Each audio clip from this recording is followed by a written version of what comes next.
Welcome guys Monami রান্নার খুঁটিনাটিতে। আজকে তোমাদের দই বড়া করে বিউলির ডালটাকে তোমরা আগের দিন ভিজিয়ে রাখবে জলে। আমি মেজারিং কাপে 2 কাপ নিয়েছি। ভেজানোটা তোমাদের দেখানো হয়নি। আমি 1 বাটি জল দিয়ে পুরোটা ভিজিয়ে রেখেছি, জলের মধ্যে পুরো ডুবে। তারপরে মিক্সিতে একটু লবণ দিয়ে দিলাম। এবার একটু ফেটিয়ে নেব, ডালটাকে হালকা করে নেব ফেটিয়ে। হাত দিয়ে ফেটানোর সময় দেখবে যখন ডালটা যে পরিমাণ ছিল তার থেকে ডবল হয়ে গেছে, তখন বুঝতে পারবে হালকা হয়ে গেছে, ভাবলে ডালটা তৈরি হয়ে গেছে। দেখো আমার হয়ে গেছে। আমি এই ডালটাকে বাটির মধ্যে তুলে রেখে দেবো। যেই বাটিতে ভিজিয়ে রেখেছিলাম সেই বাটির মধ্যে তুলে নেব। ডালটা কিন্তু আপনারা আগের দিন রাত্রেই ভিজিয়ে রাখবে, নাহলে কিন্তু এরকম সফট একদম মিহি হবে না। আর জলটা একদম অনেক পরিমাণ দেবেন, তার কারণ ডালটা ফুলে অনেকটা হয়ে যাবে। এই যে দেখুন আমি ফেটিয়ে বাটিতে তুলে নিয়েছি। এবার এর মধ্যে একটু মৌরি দিয়ে দেবো, যাতে মুখে বাঁধলে খেতে টেস্ট লাগে। এবার মৌরিটাকে মিক্সড করে নেব। মিক্সড হয়ে গেলে কড়াইতে এবার তেল দিয়ে দেবো।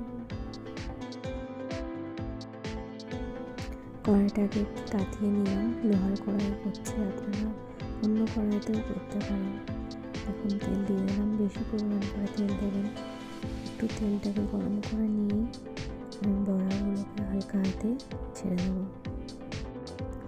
এই দেখুন আমি বাটির মধ্যে জল নিয়েছি এক্সট্রা বাটিতে, ওই বাটির মধ্যে হাত ডুবিয়ে নিয়ে তারপর বড়া বানাবো, তাহলে বড়াগুলো হাতে লেগে যাবে না। আপনারা এই টাইমে গ্যাসটাকে লো আঁচে করে রেখে দেবেন, পুড়ে যেতে পারে। দেখুন বড়াগুলোকে কীভাবে বানাচ্ছি। হাতটাকে জলের মধ্যে ডুবিয়ে নিচ্ছি, দিয়ে তারপরে বড়ার আকারে বানাচ্ছি, তাহলে হাতে লেগে যাবে না। একদম ডাইরেক্ট তেলের মধ্যে অটোমেটিক পড়ে যাবে হাত থেকে।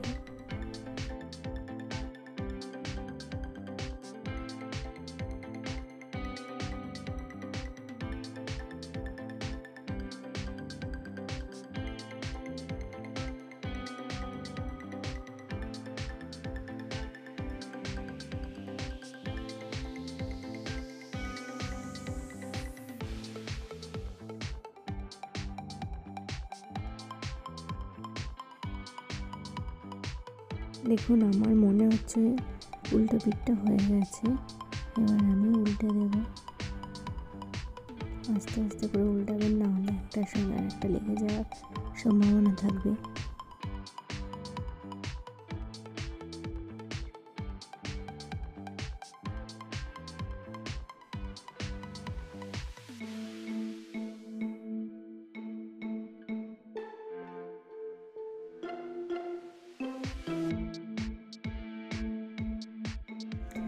দেখুন আমার সবগুলো উল্টে দেওয়া হয়ে গেছে। এবার এই পিঠটা একটু ভেজে নেব, বেশি কড়া করে ভাজবো না।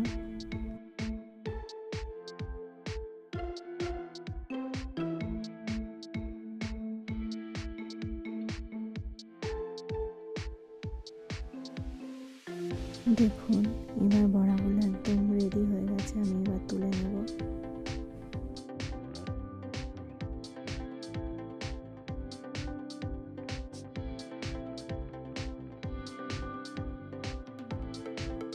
দেখুন দেখতে কি সুন্দর হয়েছে বড়াগুলো। এবার পরে আবার কিছুটা যেটুকু আছে সেটুকু আবার ভেজে নেব।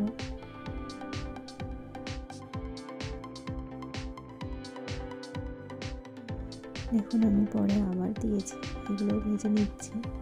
মানে বড়াগুলো এতটা সুন্দর হয়েছে, ফেটানো একদম হালকা।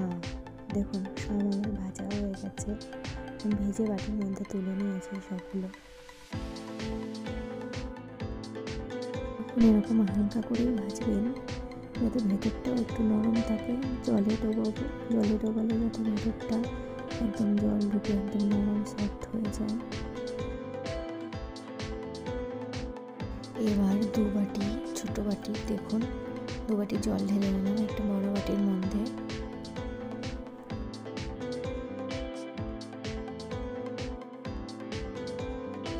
এই জলের মধ্যে এবার 1 চামচ লবণ দিলাম, আর একটুখানি দেব স্বাদ মতন দেবেন, যাতে লবণটা দিলে ওই বড়াগুলোর মধ্যে বেশি না হয়ে যায়। একটু 1 চামচ মতন চিনি দিলাম। আপনারা যদি বেশি মিষ্টি খান তো আরও 1 চামচ দিতে পারেন। আমি এবার ধনে আর জিরে গুঁড়ো করা ছিল সেটা দিয়ে দেবো জলের মধ্যে। এবার জলটাকে ভালো করে মিক্সড করে নেব। চিনি, লবণ আর গুঁড়োটা পুরো ভালোভাবে মিক্সড করে নিয়ে এবার এই বড়াগুলো জলের মধ্যে দিয়ে দেবো।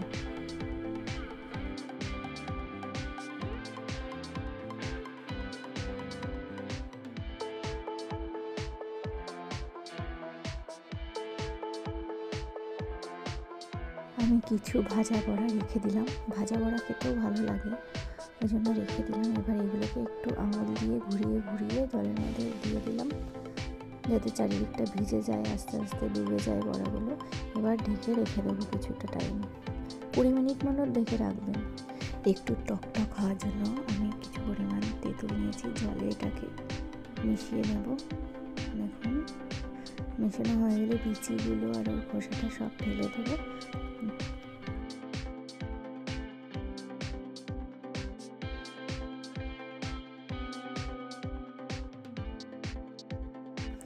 আমি এবার একটু ধনেপাতা চাটনি বানিয়ে নেবো। কিছু পরিমাণ ধনেপাতা, আদা বাটা, লঙ্কা একটা নিয়েছি অল্প ঝালের জন্য, আপনারা বেশি ঝাল খেলে বেশি ঝাল নিতে পারেন। এবার ওই তেঁতুলের ওই পাল্পটা দিয়ে দেবো ওর মধ্যে, দিয়ে এবার মিক্সি ঘুরিয়ে নেব।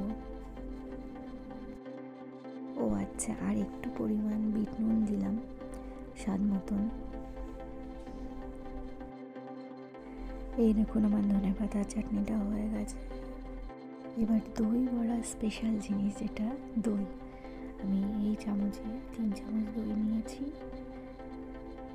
এর মধ্যে আমি এবার অ্যাড করব বিট নুন অল্প পরিমাণ, মিক্সড করে নেব। এবার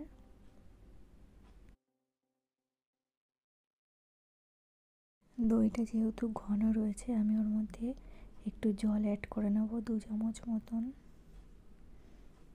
এবার মিক্সড করে নেব। এই দেখুন এবার আমার বড়াগুলো দেখুন ফুলে আরও ডবল হয়ে গেছে।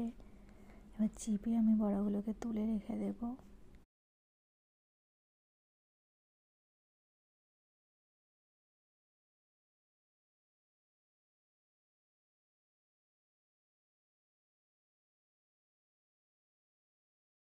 বড়াগুলো দেখুন কেমন দেখতে সফট হয়ে গেছে, একদম তুলোর বড়ার মতো।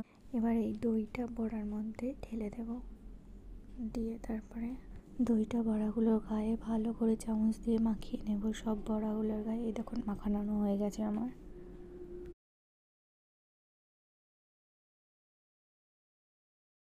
এবার এর মধ্যে অ্যাড করব ধনে জিরে গুঁড়োটা, 1 চামচই দেবেন। এবার আমি অ্যাড করব ওই ধনে পাতার চাটনিটা যেটা আমি করলাম একটু আগে।